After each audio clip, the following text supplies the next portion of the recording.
In this video, I'm going to show you how to make a house beat, sort of like this.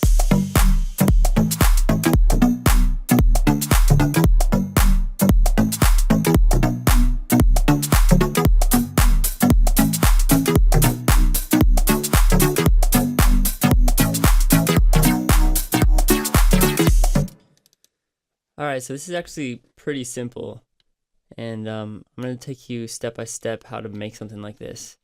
Now, I noticed recently that if you go on Beatport, house music is like the thing right now because most of the songs on the top are house and they sound a lot like this. So what you're going to want to first do is you're going to want to make a melody, and it's pretty simple to make a cool house melody. Like if you have the right sound, then you can't really go wrong. So I'm going to start over with this one.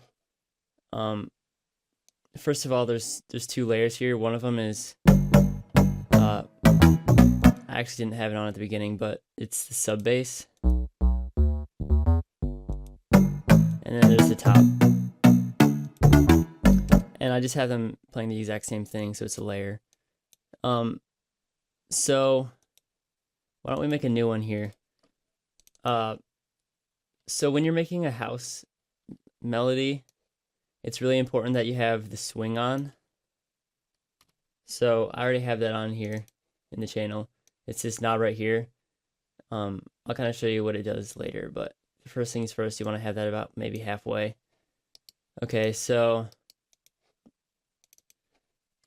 let's see here. Let's make something new.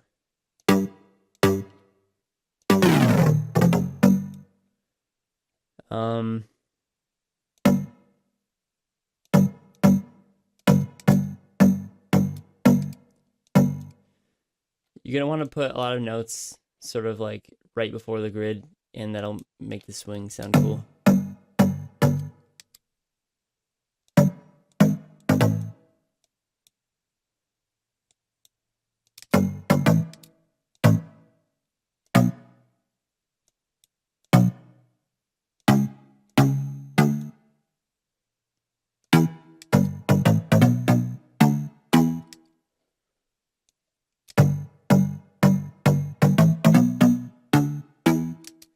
So that sounds kind of cool.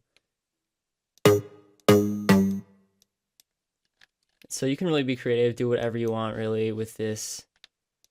You can make anything really.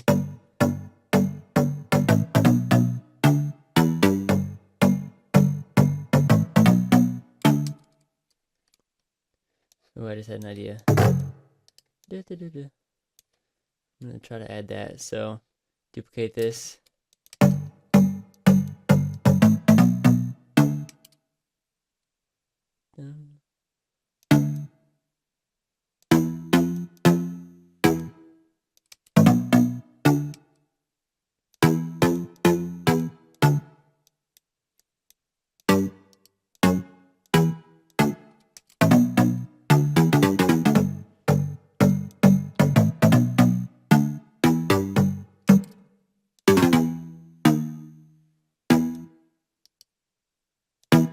I'll just cut that one out. So now we got a new house melody here. I'm just gonna layer it with this one, so copy, paste. Now they're playing the same thing.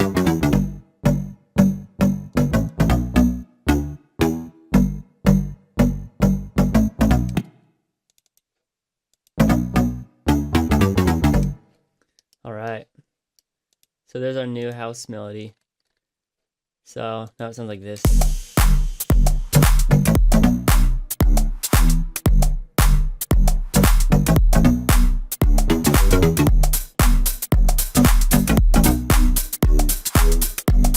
Alright, so next I'll sort of show you what's going on with these automation clips and sort of how I made the sound.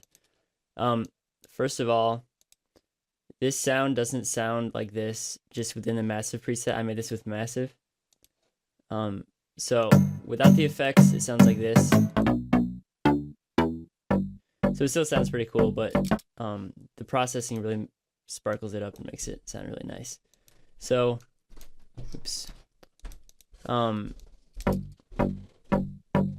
not going to go too deep in how exactly. I made this. You can, if you want, you can sort of copy the settings here. But it's a lot of square. I mean, I use all the oscillators are square, and then I have an acid filter to give it more resonance, and then that's linked to the first envelope. So it's just sort of a short decay.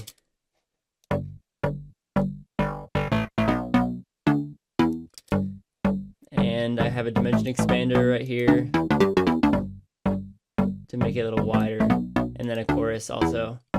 And it's important, you're gonna want this the modulation oscillator, and have the ring mod. I put it to -12. Without it, it sounds like this.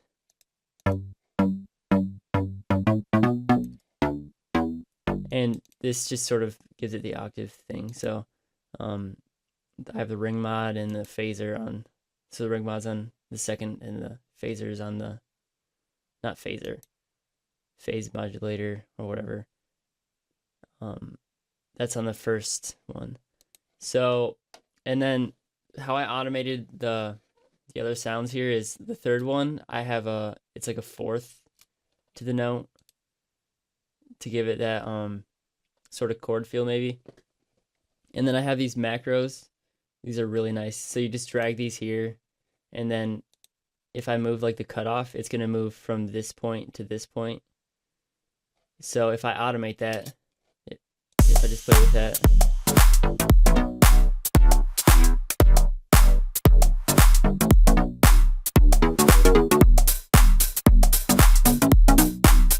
So yeah, what I did was I just you move this here, and then you go up to the corner to add, and then automation clip, and then it'll pop up, and then you can just automate those parameters.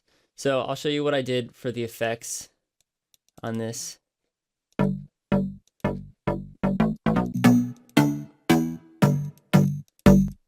So first I have a sound goodizer just on number on A.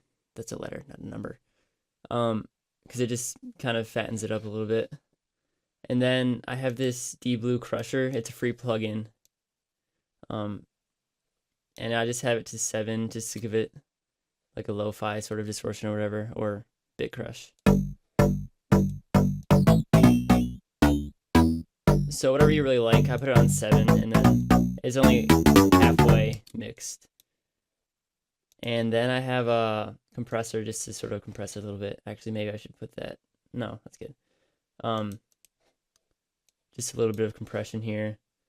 And then parametric EQ 2. I did that to cut the lows. You're going to want to cut up to here about, because you want to leave room. You want to leave all the bass for the sub and the kick, because you don't want it to get too muddy or whatever. And then I cut out these frequencies. Hold on.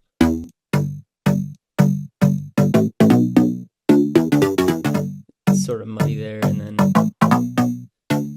so you just kind of pick out the frequencies that kind of hurt a little bit, and then you cut them.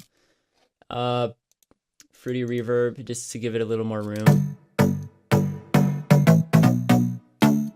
I think that makes a pretty huge difference. It sounds a lot better with that. And then the classic limiter just to keep it from going over. So, and then the sub bass here,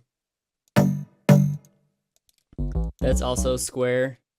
It's just an octave lower, and then I have the fourth here again. Just put it about here.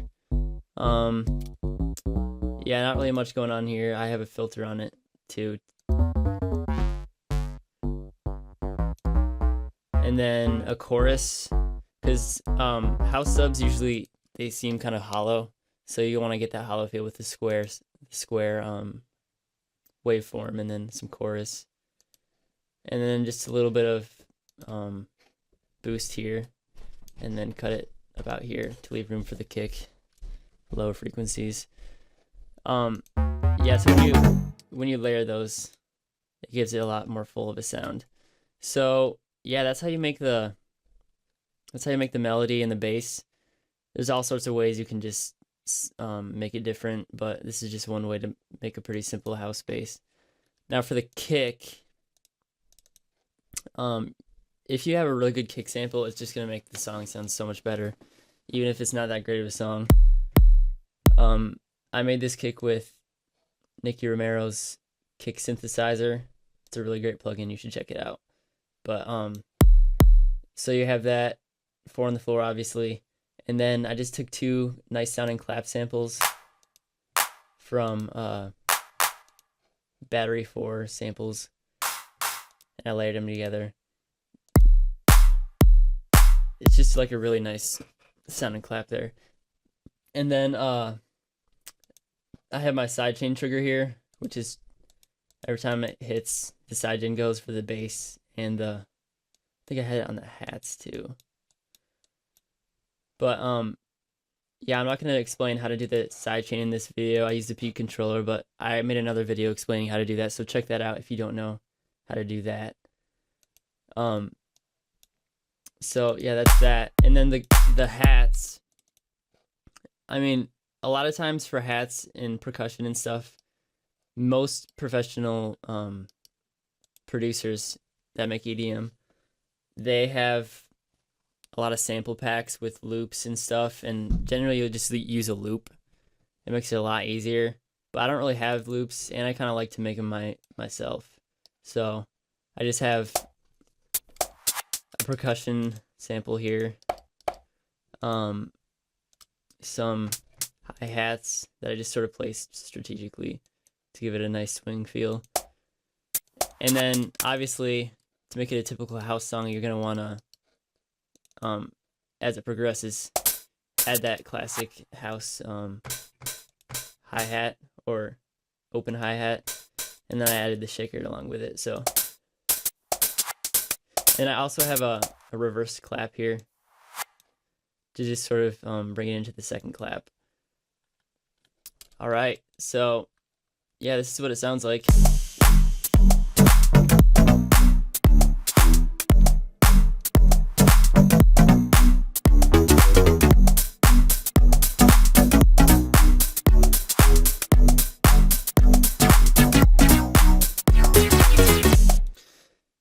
Yeah, I have the 4th note. As you can tell, like another note comes in here, and that's when I automated this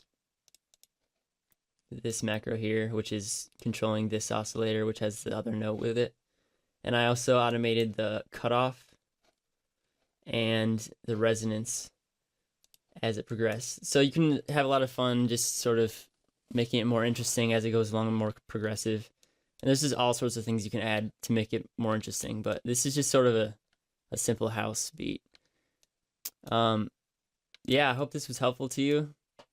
Now go and make some sick house beats yourself. Thanks for watching.